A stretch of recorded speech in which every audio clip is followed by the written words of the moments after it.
What's going on, everybody? We're about to be wrapping up Week 13 of the 2017 NFL season with Monday Night Football, and man, it was a game of just ridiculous things, man. As far as freakish injuries goes, Shazier, I really hope everything works out with the guy, man. Unbelievable athlete. I think he's a really up and coming, superstar. Like for that defense, definitely in the talks of Defensive Player of the Year.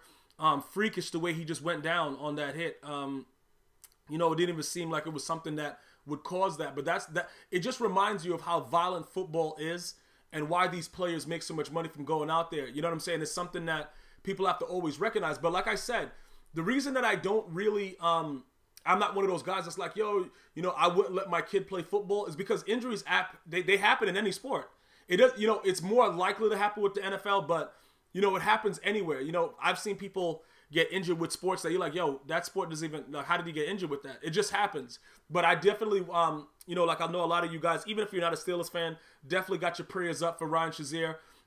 They are saying, based on the last thing that I read, it's like a spinal contusion. He does have feeling in his hands and his feet and stuff like that. So that's a good sign. Let's see how he recovers once the swelling goes down. And we're going to go from there. And also, with this dude Burfict, bro, this dude Juju shot. You know what's funny? You remember that playoff game? Was it the playoff game? I don't remember what it was. Was it in the playoffs when Antonio Brown got hit like that? And then Vontaze Burfict said he thought he was faking. I don't remember exactly how it happened, if it was a playoff game or a regular season game. However it really happened. But you see how funny it is, bro? Like, you run off at the mouth. You got to understand, the game, it's such a fast game. It's a fast-paced game. So sometimes when you look at stuff, it's not like basketball when a guy just, flops.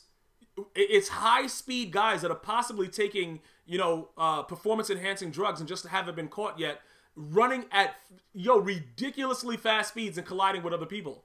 Sometimes it doesn't really show exactly what happens. And, Vontaze Burfict did say that. Now that hit, that like the block, Le'Veon Bell is running the ball, and Juju Smith, like, bro, I don't really understand what happened on that play and why Juju Smith was so wild, but he's probably going to be fined or suspended for it because, player safety or whatever. But I know Steeler fans are like, that's what you get. Because this rivalry with the Bengals and the Steelers, bro, it's a wild one. And, I think, what is it, 23-20? It wasn't really like a crazy blowout, but they don't usually beat on, it's not really like blowouts like that. They play each other very tough.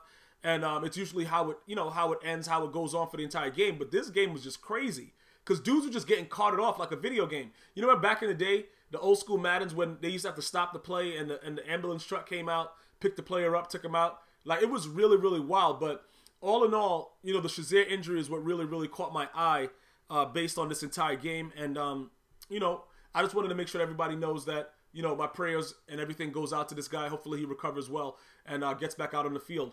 But let's talk about the game now. The way that this...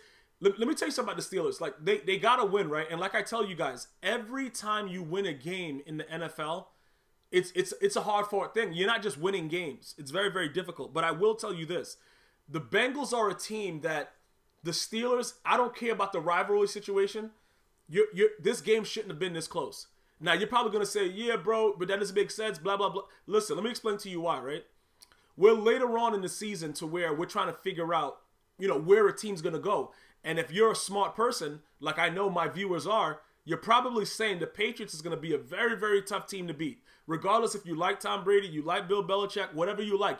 You're probably, you know that that's the top tier. You know that your team, whoever he is, whatever they are, whatever's going on, whoever the player, like whoever you like, they at some point are going to have to go up against Tom Brady and the Patriots, right? So that's what we're gauging everything off of. And what I'm saying is the Steelers have to manhandle this Bengal team. I don't really care about it. See, this is the thing about it, right? This is week 13. And I'm looking for something to let me know, like, all right, because the Steelers are so highly favored in Vegas and all this stuff, and they're the ones most likely to compete with the Patriots and all this garbage that people are saying, I want to see it.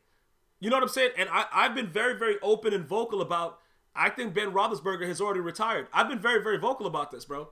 Like, the guy just, he just does whatever he wants. Sometimes, look, I don't know what's going on with the guy, but Le'Veon Bell is still a stud. Defensively, like I said, losing Shazier ain't coming back for a little bit. You understand what I'm saying? That's a big hit to the defense. So wherever Vegas had them, they have to drop. Because defensively, the speed, the awareness, all the stuff that Shazier brings, I don't think you replace that right now with what's there. We're going to have to wait to see how that goes. But again, looking at these teams, right? We already know the Bengals, I don't know.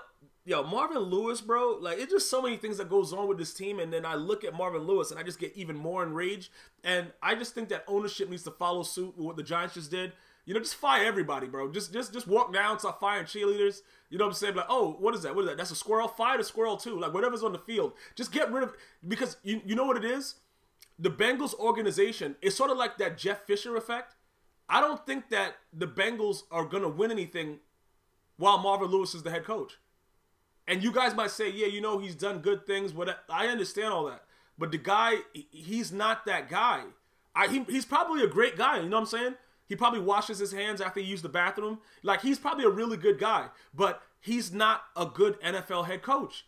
And people have to understand that. Look, listen, I'm going to tell you what it is. Like, right, like with me, if I can't do something or I'm not good at something, I'll be like, all right, yo, bro, you got me. You know what I'm saying? Like, I'm not going to, you know, fight it. You know what I'm saying, bro? Like, if I can get better, I'll work my butt off to try to get better and stuff like that. But if I know that I've had time to get better and I haven't really gotten anything and I've just continued to suck, I wouldn't do this to the organization. I would go in. If I'm Marvin Lewis, bro, I would walk in, bro, and I would make sure, because you know like how he's always on the sideline looking like his butt's itching? I would make sure that my butt cheeks were cleaned. I would go in there. I wouldn't be itching or doing anything like that. And I would tell the organization, like, look, I suck, bro. And you guys really need to fire me. And you need to make it look really, really bad, too, so that people are happy that I'm finally gone. I would do that because I understand that I'm not what is needed for this team. He's just not the guy. And it's okay. He's probably like maybe he could work at at a mall and be Santa Claus or something. Like, he's probably a really nice guy. He's just not that guy for this team. And the way the players act, the way they respond, the way they do certain things, I understand that you want to give your players freedom, like sort of like Pete Carroll, right? But it's not the same thing there. It's not the same thing with the Bengals. You know what I'm saying? Marvin Lewis, he doesn't know how to really be a commander of his ship. And that's what the issue is.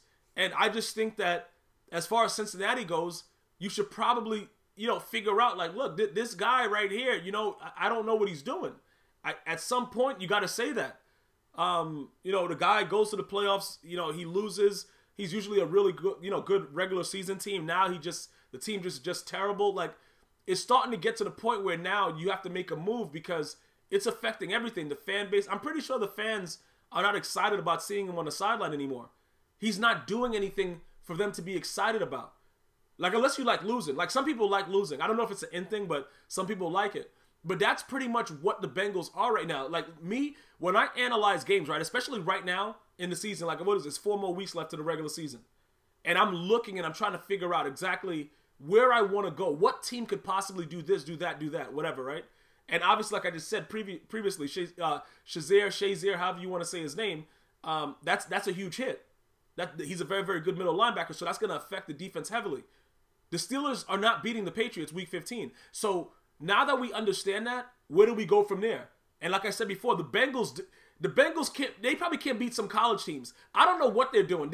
As long as this guy Marvin Lewis is on the sideline running up and down and doing whatever he's doing, just being a horrible coach and, you know, being a great guy while being a horrible coach, I don't really see a good future for this team.